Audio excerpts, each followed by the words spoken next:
Hi hello guys, very good morning. ಎಲ್ಲರೂ ಹೇಗಿದ್ದೀರಾ? I hope ಎಲ್ಲರೂ ಚೆನ್ನಾಗಿದ್ದೀರಾ ಅಂತ ಅಂದ್ಕೊಂಡಿದ್ದೀನಿ. ನಾನು ಕೂಡ ತುಂಬ ಚೆನ್ನಾಗಿದ್ದೀನಿ ಅಂತ ಹೇಳ್ತಾ ಇವತ್ತಿನ ವ್ಲಾಗ್ ಸ್ಟಾರ್ಟ್ ಮಾಡ್ತಿದ್ದೀನಿ.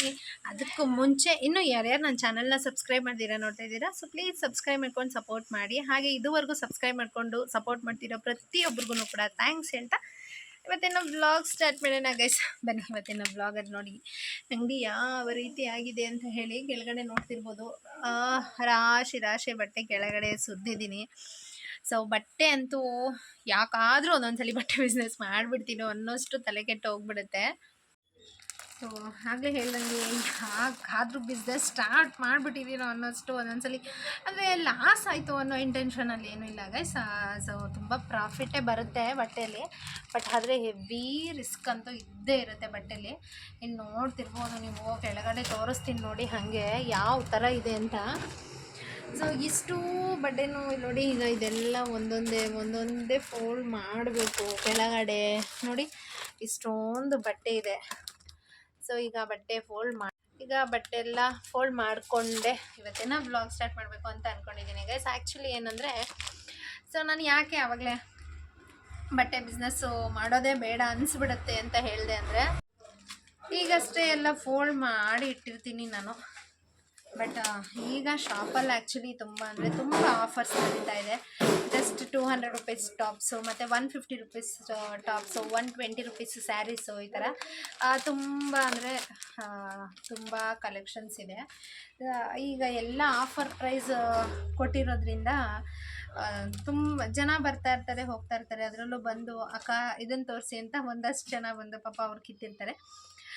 ಇನ್ನು ಸ್ವಲ್ಪ ಜನ ಈಗ ಬೇರೆ ಮೆಟೀರಿಯಲ್ಸ್ನ ತೊಗೋಬೇಕು ಅಂಥೇಳಿ ಅವರೊಂದು ಸ್ವಲ್ಪ ಕೇಳ್ತಾ ಇರ್ತಾರೆ. ಈ ಬಿಸ್ನೆಸ್ಸಲ್ಲಿ ಬೇಜಾರು ಮಾಡ್ಕೊಳೋ ಥರನೇ ಇಲ್ಲ. ಯಾಕೆ ಅಂತ ಹೇಳಿದ್ರೆ, ಬಟ್ ಯಾವ ಬಿಸ್ನೆಸ್ಸಲ್ಲಿ ಹೆಂಗಿದ್ರೂ ನಡೆಯುತ್ತೆ. ಬಟ್ಟೆ ಬಿಸ್ನೆಸ್ಸಲ್ಲಿ ಕಸ್ಟಮರ್ ಹತ್ರ ಮಖ ಸಿಂಡ್ರಿಸೋದು ಮತ್ತು ಮಖ ಗಂಟು ಹಾಕ್ಕೊಂಡು ಮಾತಾಡೋದು ಇದೆಲ್ಲ ಮಾಡಿದ್ರೆ ಯಾವುದೇ ಕಾರಣಕ್ಕೂ ನಾವು ಬಿಸ್ನೆಸ್ಸು ತುಂಬ ಚೆನ್ನಾಗಿ ಮಾಡೋದಕ್ಕೆ ಸಾಧ್ಯನೇ ಇಲ್ಲ ಗೈಸ್. ಯಾಕೆ ಗೊತ್ತಾ, ಕಸ್ಟಮರ್ ಹೆಂಗೆ ಅಂತ ಹೇಳಿದ್ರೆ, ಇವಾಗ ನಾನು ಒಬ್ರಿಗೆ ಒಂದು ಚೆನ್ನಾಗಿ ಮಾತಾಡಿರ್ತೀನಿ, ಪಾಪ ಅವರು ಇನ್ನೊಂದು ಕಸ್ಟಮರ್ನ ಕರ್ಕೊಂಬರ್ತಾರೆ, ಅವರು ಇನ್ನೊಂದು 4 ಜನನ ಕರ್ಕೊಂಬರ್ತಾರೆ. ನಾವೇನಾದರೂ ಒಂದು ಕಸ್ಟಮರ್ನ ನಾವು ಸರಿಯಾಗಿ ಅಟೆಂಡ್ ಮಾಡಿಲ್ಲ ಅಂದರೆ ನಿಜವಾಗ್ಲೂ ಬಟ್ಟೆ ಫೀಲ್ಡಲ್ಲಿ ನಾವು ಮಾಡೋದಕ್ಕೆ ಆಗಲ್ಲ. ಮೇಯ್ನು ಬಟ್ಟೆ ಬಿಸ್ನೆಸ್ ಮಾಡಬೇಕು ಅಂತ ಹೇಳಿದ್ರೆ ಮಖಲಕ್ಷಣದಲ್ಲೇ ಗೊತ್ತಾಗ್ಬಿಡುತ್ತೆ ನಮಗೆ. ಯಾಕೆ ಅಂತ ಹೇಳಿದ್ರೆ, ನಾವು ಸಿಂಡಿಸ್ಕೊಂಡು ಏನೋ ವ್ಯಾಪಾರ ಮಾಡ್ತೀವಿ ಅಂತ ಹೇಳಿದ್ರೆ ಇಲ್ಲ. ಕೆಲವೊಂದು ಸರಿ ನಾವು ಈಗ ಗೊತ್ತಿರೋರಿಗೆ ಸಾಲನೂ ಕೊಡಬೇಕಾಗುತ್ತೆ. ಸಾಲ ಕೊಟ್ಟಿಲ್ಲ ಅಂತ ಹೇಳಿದ್ರೂ ಆಗಲ್ಲ. ಅಂದರೆ ತೀರಾ ನಾವು ಏನಂತೀವಿ, ಎಲ್ಲರೂ ಅಷ್ಟೇ ನಂಬಿ ಸಾಲ ಕೊಡೋವಂಥದ್ದಿಲ್ಲ. ನಮಗೆ ನಮ್ಮ ರೆಗ್ಯುಲರ್ ಕಸ್ಟಮರು ಸಾಲ ಕೊಟ್ಟು ಅಭ್ಯಾಸ ಇದೆ ಅಂತ ಹೇಳಿದ್ರೆ ಅವ್ರಿಗೆ ಕೊಡ್ಬೋದು. ಬಟ್ ಬೇರೆಯವ್ರಿಗೆಲ್ಲ ಕೊಡಬೇಕು ಅಂತ ಹೇಳಿದ್ರೆ ಸ್ವಲ್ಪ ಯಾರಾದ್ರೂ ಕೆಲವ್ರು ಹೇಳ್ತಾರಲ್ವ, ನಾನಿದ್ದೀನಿ ಕೊಡು, ನನ್ನ ಗ್ಯಾರಂಟಿ ಮೇಲೆ ಕೊಡು ಅಂತ ಹೇಳಿ, ಆ ಥರ ಯಾರಾದರೂ ಭರವಸೆ ಕೊಡೋರಿದ್ರೆ ಕೊಡ್ಬೋದು. ಸೊ ಈ ಥರ ಬಟ್ಟೆ ಬಿಸ್ನೆಸ್ಸಲ್ಲಿ ಫೇಸಿಂದನೇ ಗೊತ್ತಾಗ್ಬಿಡುತ್ತೆ. ಸೊ ಹಾಗಾಗಿ ನಾವು ಎಷ್ಟೇ ತೋರಿಸಿ ಏನೇ ಮಾಡಿದ್ರು ಗೈಸ್ ಈ ಥರ ಎಲ್ಲ ಕಿತ್ತಿ ಹಾಕ್ತಾ ಇರ್ತಾರೆ. ಬಟ್ ನಮ್ಮದು ಈ ಥರ ಮತ್ತೆ ರೀಪ್ಯಾಕ್ ನಾವು ಮಾಡ್ತಾನೆ ಇರಬೇಕು. ರೀಪ್ಯಾಕ್ ಮಾಡಿಲ್ಲ ಅಂತ ಹೇಳಿದ್ರೆ ನೋಡಿ, ಆದಷ್ಟು ನಾನು ನಿನ್ನೆ ಒಂದು ಸ್ವಲ್ಪ ಆ್ಯಕ್ಚುಲಿ ಪ್ಯಾಕ್ ಮಾಡಿ ಇಟ್ಟಿದ್ದೀನಿ. ಬಟ್ ಇವಾಗ ಮಾಡೋದಕ್ಕೆ ಆಗಲಿಲ್ಲ ಅಂತ ಹೇಳಿ ನಿನ್ನೆ ಹಂಗೆ ಬಿಟ್ಟು ಹೋಗ್ಬಿಟ್ಟಿದ್ದೆ ನಾನು ಸ್ವಲ್ಪ. ಸೊ ಅದರಲ್ಲೂ ಬೇರೆ ಈಗ ಸಿಕ್ಕಾಪಟ್ಟೆ ಜನ ಏನಂತ ಹೇಳಿದ್ರೆ, ನನಗೆ ಆ್ಯಕ್ಚುಲಿ ಕಂಪ್ಲೇಂಟ್ಸ್ ಆಗಿರ್ಬೋದು, ಮತ್ತು ಎಲ್ಲರೂ ಏನು ಹೇಳ್ತಾರೆ ಅಂತ ಹೇಳಿದ್ರೆ, ನಿಮ್ಮ ಮನೇಲಿ ನೀವು ಏನು ಅಂದರೆ ವ್ಯಾಪಾರ ಮಾಡಿಕೊಂಡು ಮನೆ ಮೇಂಟೈನ್ ಮಾಡಿಕೊಂಡು ಇರ್ತಾಳೆ, ಅದರಲ್ಲೂ ಜಾಸ್ತಿ ಹೊಟ್ಟೆ ಹುರ್ಕೊಳ್ಳೋ ಜನಗಳೇ ಜಾಸ್ತಿ. ಯಾಕಪ್ಪ ಅಂದರೆ ತುಂಬ ಜನ ಗೈಸ ಇವಾಗ ಆಲ್ಮೋಸ್ಟ್ ಲೋಕಿ ವ್ಯಾಪಾರಕ್ಕೆ ಹೋಗ್ತಾ ಇಲ್ಲ. ಯಾಕೆ ವ್ಯಾಪಾರಕ್ಕೆ ಹೋಗ್ತಾ ಇಲ್ಲ ಅಂತ ಹೇಳಿದ್ರೆ, ಆಷಾಢ ಇದೆ. ಆಷಾಢ ಟೈಮಲ್ಲಿ ಲೋಕಿಗೆ ಸ್ವಲ್ಪ ಬಿಸ್ನೆಸ್ ಕಡಿಮೆ. ಒಂದು 5-6 ತಿಂಗಳಿಂದ ನಾನೇ ಮನೇಲಿ ಒಂದು ಸ್ವಲ್ಪ ಅಂಗಡಿ ದುಡ್ಡಲ್ಲೇ ಮೇಂಟೈನ್ ಮಾಡಿಕೊಂಡು ಹೋಗ್ತಾ ಇರೋದು. ಈಗ ಅಂಗಡಿ ದುಡ್ಡಲ್ಲಿ ಮೇಂಟೈನ್ ಮಾಡಿಕೊಂಡು ಹೋಗ್ತಾ ಇದ್ರೂ ಕೂಡ ಜನಕ್ಕೆ ಏನಂದರೆ, ಏನಾದರೂ ಆಗಲಿ ಇವರು ದುಡಿತಾನೆ ಇರ್ತಾರಲ್ಲ, ಹೆಂಗೆ ದುಡಿತಾರೆ ಏನು ಅಂತ. ಬಟ್ ನಾವು ದುಡಿಯೋದನ್ನು ಮಾತ್ರ ಲೆಕ್ಕ ಹಾಕ್ತಾ ಇರ್ತಾರೆ ಜನ. ಅಯ್ಯೋ ಇಷ್ಟು ದುಡಿತಾರೆ, ಅಷ್ಟು ದುಡಿತಾರೆ ಅಂತ ದುಡಿಯೋದನ್ನ ಲೆಕ್ಕ ಹಾಕ್ತಾರೆ. ಬಟ್ ಆ ದುಡಿಯೋದ್ರದ್ದು ಹಿಂದೆ ಎಷ್ಟು ಕಷ್ಟ ಇರುತ್ತೆ, ಎಷ್ಟು ಪರಿಶ್ರಮ ಪಡ್ತೀವಿ ನಾವು ಅನ್ನೋದು ಯಾರು ಲೆಕ್ಕನೇ ತಗೊಳಲ್ಲ. ಬರೀ ಇಷ್ಟು ದುಡಿತಾರೆ ಅವರು, ಏನಾದರೂ ಮಾಡಿಬಿಡ್ತಾರೆ ಅಂತ ಮಾತ್ರ ಲೆಕ್ಕ ತಗೊಳ್ತಾರೆ. ಬಟ್ ಈಗ ಒಂದು ಸಲ ಒಂದು ಕಸ್ಟಮರ್ ಬಂದು ಬಟ್ಟೆ ಬಿಚ್ಚಿ ಹೋದರೆ ಮತ್ತೆ ನಾವು ಇನ್ನೂ ಒಂದ್ಸಲ ಇನ್ನೊಂದು ಕಸ್ಟಮರ್ಗೆ ತೋರಿಸ್ಬೇಕು ಅಂತ ಹೇಳಿದ್ರೆ ಬಟ್ಟೆ ಮತ್ತೆ ಓಪನ್ ಮಾಡ್ತಾರೆ, ಮತ್ತೆ ಕೀಳ್ಬೇಕು. ನಮಗೂ ಅಷ್ಟೇ ಪೇಷನ್ಸಿಂದ ನಾವು ಕಸ್ಟಮರ್ಸ್ನ ಹ್ಯಾಂಡ್ಲ್ ಮಾಡಬೇಕು. ಈ ಥರದ್ದೆಲ್ಲ ಇರುತ್ತೆ. ಈಸಿಯಾಗಿ ಮಾತಾಡ್ಬಿಡ್ತಾರೆ. ಅವಳು ನೋಡು, ಗಂಡ ದುಡಿಯೋಕ್ಕೆ ಹೋಗಿಲ್ಲ ಅಂದ್ರೂ ಕೂಡ ಮನೆ ಮೇಂಟೈನ್ ಮಾಡ್ತಾ ಇದ್ದಾಳೆ, ಹೆಂಗೆ ಮಾಡ್ತಾ ಇದ್ದಾಳೆ ಅಂತ. ಬಟ್ ಏನೂ ಮಾಡೋದಕ್ಕಾಗಲ್ಲ ಗೈಸ್. ಕೆಲವೊಂದು ಪರಿಸ್ಥಿತಿಗಳು, ಕೆಲವೊಂದು ಸಂದರ್ಭಗಳು ನಮ್ಮನ್ನು ನಾವು ದುಡಿಲೇಬೇಕು ಅನ್ನಂಗೆ ಮಾಡಿಬಿಡುತ್ತೆ.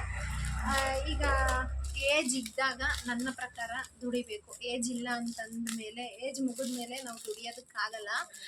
ಈಗ ನಾವು ಹೋಗಿ ನಮಗೊಂದು 50 ವರ್ಷ 60 ವರ್ಷ ಆಗಿದೆ ಅಂತ ಹೇಳಿದಾಗ ಅವಾಗ ದುಡಿತೀವ? ಅವಾಗಿಲ್ಲ. ಅವಾಗ ನಾವು ಈಗ ನಮ್ಮ ಮನೆಯಲ್ಲಿ ತಾಯಿಗೆ ಆಗಿರ್ಬೋದು ಅಥವಾ ಗಂಡನಿಗೆ ಆಗಿರ್ಬೋದು, ನಾವು ಏನು ಕೂಡ ಅವ್ರಿಗೊಂದು ಏನು ಮಾಡೋದಕ್ಕೂ ನಮ್ಮ ಕೈಯಲ್ಲಿ ಸಾಧ್ಯ ಆಗಲ್ಲ. ನಮಗೆ ಏನು ಶಕ್ತಿ ಇರುತ್ತೋ, ಸಾರಿ ಗೈಸ್, ಅಂಗಡಿಲಿ ವ್ಲಾಗ್ ಕಂಟಿನ್ಯೂ ಮಾಡಿದ್ರೆ ಇದೇ ಪ್ರಾಬ್ಲಮ್ಸ್ ಆಗೋದು. ವೆಹಿಕಲ್ಸ್ ಓಡಾಡ್ತಾ ಇರುತ್ತೆ, ತುಂಬ ಡಿಸ್ಟರ್ಬೆನ್ಸ್ ಆಗ್ತಾನೆ ಇರುತ್ತೆ.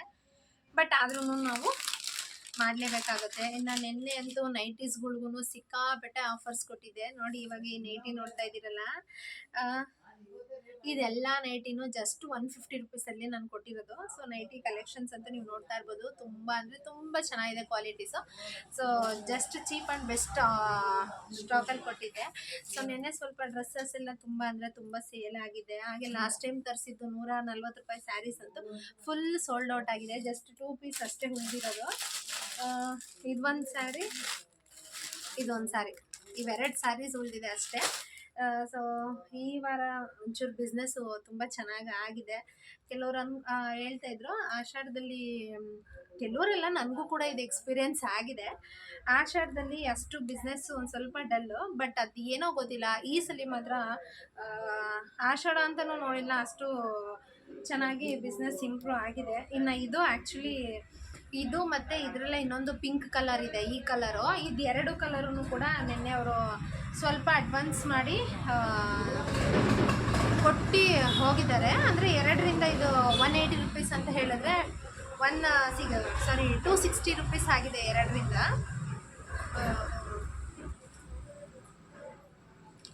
ಸಾರಿ ಗೈಸ್, 260 ಅಂತ ಹೇಳಿಬಿಟ್ಟೆ ಮರ್ಚ್ಕೊಂಡು ಮಾಡೋದ್ರಲ್ಲಿ.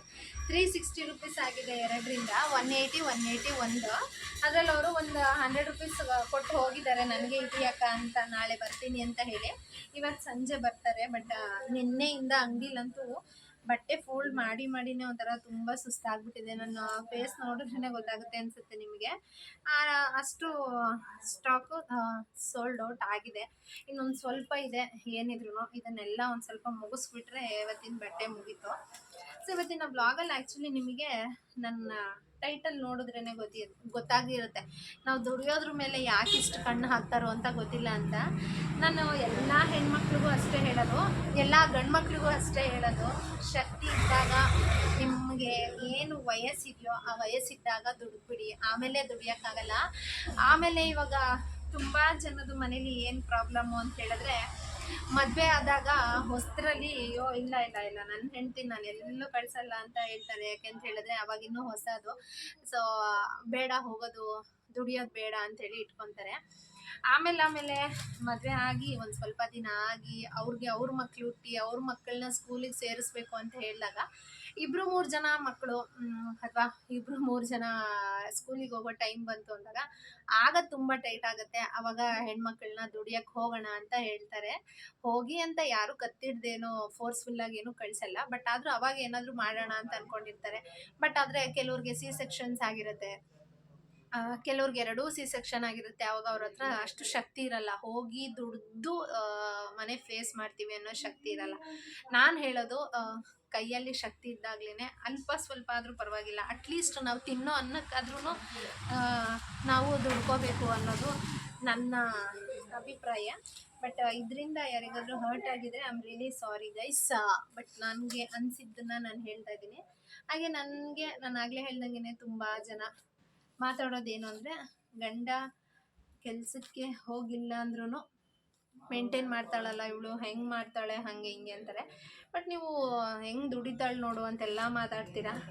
ನೀವು ಮಾತಾಡೋದು ತುಂಬ ಈಸಿ, ಬಟ್ ಇಲ್ಲಿ ನೋಡ್ತಿರ್ಬೋದು ಎಷ್ಟು ಕಷ್ಟ ಇರುತ್ತೆ ಅಂತ. ಪ್ರತಿಯೊಬ್ಬರೂ ಬಂದು ಕಿತ್ತಾಕೋದ್ರೂ ನಮ್ಮ ಕೆಲಸ ಮತ್ತೆ ರೀಪ್ಯಾಕ್ ಮಾಡ್ಕೊಂಡು ಕುತ್ಕೋಬೇಕು. ಈಗ ಆಫರ್ ಪ್ರೈಸ್ ಅಂತ ಕೊಟ್ಬಿಟ್ರಂತೂ ಅಂಗಡೀಲಿ ತುಂಬ ಅಂದರೆ ತುಂಬ ಜನ ಇರ್ತಾರೆ. ಒಬ್ಬರು ಬೆಳೀತಿದ್ದಾರೆ ಅಂತ ಅಂದಾಗ ಹೊಟ್ಟೆ ಕಿಚ್ಚು ಪಟ್ಕೊಂಡು ಮನೇಲಿ ಕೂರೋ ಬದಲು, ಸೊ ನೀವು ಏನಾದರೂ ಸಾಧಿಸಿ, ನಾವೇನೋ ಕಷ್ಟಪಡ್ತೀರಾ, ಏನೋ ಮಾಡ್ತೀವಿ, ಅಥವಾ ಯಾರೋ ತಂದಾಕ್ತಾರೆ, ಯಾರೋ ತಿನ್ಕೊಂಡು ಕುತ್ಕೊಳ್ಳೋಣ, ಈ ಥರದ್ದೆಲ್ಲ ಬೇಡ. ನಿಮ್ಮ ಕೈಯಲ್ಲಾಗಿದ್ದನ್ನು, ನಾನು ಇದೆ ಅಂತ ಹೇಳಲ್ಲ, ಬಟ್ಟೆ ಬಿಸ್ನೆಸ್ಸೇ ಮಾಡಿ ಅಂತ ಹೇಳಲ್ಲ, ಅಥವಾ ಬೇರೆ ಎಷ್ಟೊಂದಿದೆ ಗೈಸ್. ದುಡಿತೀನಿ ಅಂತ ಅನ್ನೋರಿಗೆ ಸಿಕ್ಕಾಪಟ್ಟೆ ಆಪ್ಷನ್ಸ್ ಇದೆ. ಕೆಲವ್ರು ಎಷ್ಟೊಂದು ಜನ ಹೆಣ್ಮಕ್ಳು ಗಾರ್ಮೆಂಟ್ಸ್ಗೆ ಹೋಗಿ ಒಂದು ನಿಮಿಷ ಗೈಸ್, ಎಷ್ಟೊಂದು ಜನ ಹೆಣ್ಮಕ್ಳು ಗಾರ್ಮೆಂಟ್ಸ್ಗೆ ಹೋಗಿ ದುಡಿತಾ ಇರೋರು ಇದ್ದಾರೆ. ಕೆಲವೊಂದಷ್ಟು ಜನ ಹೆಣ್ಮಕ್ಳು ಮನೇಲೇ ಟ್ಯೂಷನ್ಸ್ ಮಾಡ್ತಾ ಇದ್ದಾರೆ. ಕೆಲವೊಂದಷ್ಟು ಜನ ಹೆಣ್ಮಕ್ಳು ಮನೇಲೇ ಹಾರ ಜೋಡಿಸೋದು, ಏನಾದರೂ ಒಂದು ಮಾಡ್ತಾನೆ ಇರ್ತಾರೆ. ಯಾಕೆಂದರೆ ಒಬ್ಬರು ದುಡ್ದು ನಾವು ಏನೋ ಒಂದು ಸಾಧಿಸ್ತೀವಿ ಅಂತ ಹೇಳಿದ್ರೆ ಅದು ಈ ಕಾಲದಲ್ಲಂತೂ ನಿಜವಾಗ್ಲೂ ಆಗೋದೇ ಇಲ್ಲ. ಏನು ಮಾಡೋಕ್ಕಾಗುತ್ತೆ ಹೇಳಿ ಒಬ್ಬರು ದುಡಿಯೋದ್ರಲ್ಲಿ. ಸೊ ಸಾರಿ ಗಾಯ್ಸ್, ಹಾಗೆ ಕಸ್ಟಮರು ಕೂಡ ಅಂಗಡಿಲಿ ಬಂದರು, ಸೊ ಅವ್ರನ್ನೂ ಅಟೆಂಡ್ ಮಾಡಲೇಬೇಕಲ್ಲ. ಸೊ ಈ ಥರದ್ದೆಲ್ಲ ರಿಸ್ಕ್ ಇರುತ್ತೆ. ಒಬ್ಬರು ದುಡಿಯೋದ್ರಿಂದ ನಿಜವಾಗ್ಲೂ ಏನೂ ಆಗೋಲ್ಲ. ಜನ ಏನಾದರೂ ಅಂದ್ಕೊಳ್ಳಿ ಗುರು, ನೀವು ಅದನ್ನು ತಲೆನೇ ಕೆಡಿಸ್ಕೋಬೇಡಿ. ನಿಮಗೆ ಮೇನ್ ಬೇಕಾಗಿರೋದೇನೋ ನಿಮ್ಮ ಫ್ಯಾಮಿಲಿ, ನೀವೇನು ಅನ್ನೋದನ್ನು ತಿಳ್ಕೊಂಡಿರಬೇಕು, ಅಥವಾ ನಿಮ್ಮ ಗಂಡನಿಗೆ ಹೆಂಡತಿ ಏನು ಅನ್ನೋದು ಗೊತ್ತಾಗಿರ್ಬೇಕಷ್ಟೆ. ಸೊ ದೇವ್ರ ದಯೆಯಿಂದ ಅದು ಎರಡೂ ನನಗೆ ಸಿಕ್ಕಿದೆ. ಸೊ ಮನೆಯಲ್ಲಿ ಬಟ್ಟೆ ಕೂಡ ಎಲ್ಲ ಪ್ಯಾಕ್ ಮಾಡಿದ್ದೀನಿ. ಈಗಿದೇನು ಒಂದೊಂದೇ ಎತ್ತಿಡಬೇಕು ಗೈಸ್. ಸೊ ಬನ್ನಿ ಒಂದೊಂದೇ ಎತ್ತಿಡೋಣ. ಎತ್ತಿಟ್ಕೊಂಡೆ ಹಾಗೆ ಬ್ಲಾಗ್ ಸ್ಟಾರ್ಟ್ ಮಾಡ್ತೀನಿ. ಇದು ಆ್ಯಕ್ಚುಲಿ ಬಟ್ಟೆ ಎಲ್ಲ ಸ್ಟಾಕ್ ನೋಡ್ತಾ ಇರ್ಬೋದು, ಹಾಗೆ ತುಂಬ ಅಂದರೆ ತುಂಬ ಹಂಗೆ ಇದೆ ಒಂದು ಸ್ವಲ್ಪ. ಸೊ ಈಗ ಹಂಗೆ ಅದನ್ನೆಲ್ಲ ಎತ್ತಿಟ್ಕೊಂಡು ಮಾಡ್ತಾಯಿದ್ದೀನಿ. ನೆನ್ನೆ ಆ್ಯಕ್ಚುಲಿ 200 ರುಪೀಸ್ದು, ಮತ್ತು ಒಂದು ಸ್ವಲ್ಪ 500 ರುಪೀಸ್ದು, 250 ರುಪೀಸ್ದು ಸ್ವಲ್ಪ ಟಾಪ್ಸ್ ಎಲ್ಲ ಸಿಕ್ಕಾಪಟ್ಟೆ ಖಾಲಿ ಆಗಿದೆ. ಈಗೇನಿದ್ರು ಅದನ್ನು ಸ್ವಲ್ಪ ಜೋಡಿಸೋದು ಒಂಚೂರು ಪೆಂಡಿಂಗ್ ಇದೆ ಅಷ್ಟೇ ಗೈಸ್. ಈಗೆಲ್ಲ ಅದನ್ನು ಹಂಗೆ ಪ್ಲೇಸಿಗೆ ಇಟ್ಕೊಂಡು ಅರೇಂಜ್ ಮಾಡ್ತಾಯಿದ್ದೀನಿ. ನಂಗೆ ಹೇಳೋದು ಕಾಮನ್ನಾಗಿ ಎಲ್ಲರೂ, ಅದರಲ್ಲೂ ಗೊತ್ತಿರೋರು ತಿಳಿದಿರೋರೇ ಜಾಸ್ತಿ ಮಾತಾಡೋದು. ಸೊ ಅಂದ್ಕೊಂಡಿರ್ತೀರಲ್ವ, ಅಯ್ಯೋ ಅವ್ರಿಗೆ ದುಡಿತಾ ಇದ್ದಾರೆ ಅಂತ ಅವ್ರ ಮೇಲೆ ಏನಾದರೂ ಕಣ್ಣು ಹಾಕಿಬಿಟ್ರೆ ಅವ್ರ ಕಣ್ಣು ದೃಷ್ಟಿ ಹೋಗ್ಬಿಡುತ್ತೆ, ಹಾಗೆ ಹಿಂಗೆ ಅಂತ ಹೇಳ್ತಾರೆ. ಬಟ್ ಅದು ನಡೆಯುತ್ತೆ, ನಾನು ನಡೆಯಲ್ಲ ಅಂತ ಹೇಳಲ್ಲ. ಬಟ್ ನಾನು ನಂಬಿರೋದು ಇಷ್ಟೇ, ಅದು ಏನೋ ಒಬ್ರದ್ದು ನಾನು ಏನಂತಾರೆ, ಒಬ್ರದ್ದು ಹೊಡ್ಕೊಂಡು ಏನೂ ತಿಂದಿಲ್ಲ. ನಾನು ಕಷ್ಟಪಡ್ತಾಯಿದ್ದೀನಿ, ನಾನು ದುಡ್ಕೊಂಡು ನಾನು ತಿಂತಾಯಿದ್ದೀನಿ. ಬಟ್ ನಮಗೆ ಗೊತ್ತಿರುತ್ತೆ. ಇನ್ನು ಕೆಲವ್ರು ಮಾತಾಡ್ತಾರೆ, ಅಯ್ಯೋ ಅವ್ರ ಅಮ್ಮನ ಮನೇಲಿ ಮಗುನ ಬಿಟ್ಬಿಟ್ಟು ಇಲ್ಲಿ ಆರಾಮಾಗಿ ದುಡಿಯೋಕ್ಕಾಗಲ್ವಾ, ದುಡಿತಾಳೆ ಅಂತ. ಸೊ ನೀವು ಜನ ಹೆಂಗಿದ್ರು ಮಾತಾಡ್ತಾರೆ. ಈಗ ನನ್ನ ಮಗಳನ್ನ ನಾನು 8 ಗಂಟೆಗೆ ಸ್ಕೂಲಿಗೆ ಕಳಿಸ್ಬೇಕು ಅಂತ ಹೇಳಿದ್ರೆ, ಆ ಟೈಮಲ್ಲಿ ವ್ಯಾನ್ ಸ್ವಲ್ಪ ಮಿಸ್ ಆದ್ರೂ ನಾವು ಇಲ್ಲಿಂದ ಮೇನ್ ರೋಡ್ವರೆಗೂ ಹೋಗಬೇಕು. ಇಲ್ಲಿ ಒಂದು ಟೈಮ್ ಏನಾದರೂ ಬಸ್ಸು ವ್ಯಾನ್ ಮಿಸ್ ಆಯಿತು ಅಂದ್ರೂ ನಾನು ಮತ್ತೆ 30 ಕಿಲೋಮೀಟ್ರ್ ಟ್ರಾವೆಲ್ ಮಾಡಿಕೊಂಡು ಮಗುನ ಬಿಟ್ಟು ಬರಬೇಕು. ಸಣ್ಣ ಮಗುನ ಕರ್ಕೊಂಡು ಹೋಗಿ ನಾವು ಕರ್ಕೊಂಬಂದು ಮತ್ತೆ ಬಿಡೋದಕ್ಕಾಗಲ್ಲ. ಸೊ ಮಕ್ಕಳು ಸೇಫಾಗಿದ್ದರೆ ನಾವು ಹೆಂಗಿದ್ರು ಏನಾದರೂ ಒಂದು ಮಾಡ್ಬೋದು. ಮಕ್ಕಳೇ ಸೇಫ್ ಇಲ್ಲ ಅಂತ ಹೇಳಿದ್ರೆ ನಾವು ಏನು ಮಾಡೋದಕ್ಕಾಗಲ್ಲ. ಮಾತಾಡೋರಂತೂ ತುಂಬ ಈಸಿಯಾಗಿ ಮಾತಾಡ್ತಾರೆ. ನಾಯಿ ಬೊಗಳಿದ್ರೆ ದೇವಲೋಕ ಏನಾದ್ರು ಹಾಳಾಗಲ್ಲ. ಸೊ ನಾನು ಆ ಲೀಸ್ಟ್ಗೆ ಹಾಕ್ಬಿಟ್ಟಿದ್ದೀನಿ ಅಷ್ಟೇ. ಆ ಥರ ಗೊತ್ತಿಲ್ಲದೆ ಇರೋವ್ರ ಬಗ್ಗೆ ಸುಮ್ಮನೆ ಮಾತಾಡ್ತಾರಲ್ಲ ಅಂಥವ್ರನ್ನ ನಾಯಿ ಲೀಸ್ಟಲ್ಲಿ ಹಾಕಿರ್ತೀನಿ ನಾನು. ತಲೆನೇ ಕೆಡ್ಸ್ಕೊಳಕ್ಕೆ ಹೋಗಲ್ಲ. ಇವತ್ತಿಲ್ಲ ನಾಳೆ ನಮ್ಮ ಮಕ್ಳಿಗೋಸ್ಕರನೇ ನಾವು ಕಷ್ಟಪಡ್ತಾ ಇರೋದು. ಸೊ ಶಕ್ತಿ ಇದ್ದಾಗ ಚೆನ್ನಾಗಿ ದುಡ್ದು ನಾವು ನಮ್ಮ ಮಕ್ಳಿಗಿಟ್ರೆ ಮುಂದೆ ನಾವು ವಯಸ್ಸಾಗಿದ್ದ ಕಾಲಕ್ಕೆ ಆರಾಮಾಗಿ ಕುತ್ಕೊಂಡು ತಿನ್ನೋದಕ್ಕಾಗೋದು. ಜನ ಬೊಗಳ್ಕೊಳೋರು 1000 ಬೊಗಳ್ಕೊಳ್ಳಿ. ದೇವ್ರ ದಯೆಯಿಂದ ನಮಗೆ ಚೆನ್ನಾಗಿ ಸದ್ಯಕ್ಕೆ ನನ್ನ ಮನೆ ಮೇಂಟೈನ್ ಮಾಡ್ಕೊಂಡು ಹೋಗೋಷ್ಟು ನನಗೆ ಆಗ್ತಾಯಿದೆ. ಗಂಡ ಇವಾಗ ಒಂದು ಸ್ವಲ್ಪ ದಿನದಿಂದ ಹೋಗಿಲ್ಲ ಅಂದ್ರೂ ಏನೋ ನಾವು ಗಂಜಿ ಕುಡಿತಾ ಇದ್ದೀವೋ ಅಥವಾ ಗೊಜ್ಜು ಖಾರ ತಿಂತಾ ಇದ್ದೀವೋ ಅದು ಬೇಡ ಗುರು. ಬಟ್ ನಾವು ತಿಂತಾ ಇರೋದ್ರಲ್ಲಿ ನಾವು ನೆಮ್ಮದಿಯಾಗಿದ್ದೀವಿ, ನಮ್ಗೆ ಅಷ್ಟು ಸಾಕು. ಆಡಂಬರದ ಜೀವನ ನನಗೆ ಬೇಡ. 1000 ಜನ ಮಕ್ಕಳನ್ನ ಬಿಟ್ಟು ದುಡಿತಾ ಇದ್ದಾಳೆ ಅಂತ ಅನ್ಕೊತಾರ ಅಂದ್ಕೊಳ್ಳಿ, ಅವ್ರವ್ರ ಕಷ್ಟ ಅವ್ರು ಚೆನ್ನಾಗಿರುತ್ತೆ. ನನ್ನ ಮಗು ಸೇಫಾಗಿರೋ ಜಾಗದಲ್ಲೇ ಸೇಫಾಗಿದೆ. ನನಗಿಂತ ಸೇಫಾಗಿ ನೋಡ್ಕೊಳೋರ ಹತ್ರನೇ ಬಿಟ್ಟಿದ್ದೀನಿ ನಾನು. ನನಗೆ ನನ್ನ ಮೇಲೆ ನಂಬಿಕೆ ಇಲ್ಲ, ನನ್ನ ಮಗುನ ನಾನು ಚೆನ್ನಾಗಿ ನೋಡ್ಕೊತೀನಿ ಅಂತ. ಬಟ್ ನನ್ನ ಫ್ಯಾಮಿಲಿ ಮೇಲೆ ನನಗೆ ತುಂಬ ನಂಬಿಕೆ ಇದೆ. ಸೊ ನನ್ನ ಫ್ಯಾಮಿಲಿ ಹತ್ರ ನನ್ನ ಮಗುನ ಬಿಟ್ಟಿದ್ದೀನಿ, ಆರಾಮಾಗಿದೆ ಅದು. ನಾನು ಅವಾಗವಾಗ ಹೋಗಬೇಕು ಅನ್ಸಿದ್ರೆ ಹೋಗಿ ನೋಡ್ಕೊಂಬರ್ತೀನಿ, ಇಲ್ಲ ನನಗೆ ನೋಡಬೇಕು ಅಂದರೆ ಅವರು ಕರ್ಕೊಂಬರ್ತಾರೆ.